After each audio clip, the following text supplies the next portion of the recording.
ይሄ ሳምንት ትንሽ አስቸጋሪና ኮምፕሊኬትድ የሆነ ሳምንት ነው። ከዛሬ ነገ ይሻላል ይስተካከላል ብዬ ሳልነግራችሁ ነበር። ያው ዛሬ ቁርጡ ስለሆነ ልንገራችሁ ብዬ ነው።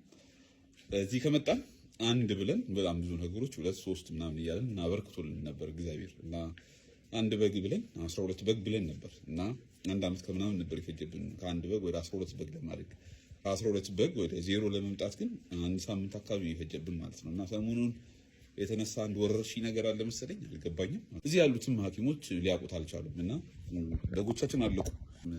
አንድ በግ በቃ የመጨረሻም ሊያከትም ሲል አረርን። እስካሁን ድረስ ውሾች ነበሩ ሲመገቧቸው የነበሩት በጎቹ ጠቅላላ። አሁን የቀሩን 4 ህፃን በጎች ናቸው የቀሩ ማለት ነው። ጠቅላላ በጎች ትላልቆቹ የሚባሉት ጠቅላላ አልቀዋል።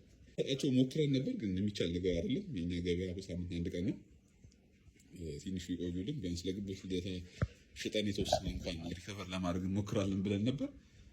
የሚቻል ነገር አልሆነም ማለት ነው። እና ምን ልላችሁ ነው ያው አሁን የቀረን በግ ወደ 4 ወርዷል ማለት ነው። 4 ግልገል ታውቋቸዋላችሁ። ባለፈው የተወለዱት 2ቱ እናታቸው ሞታለች።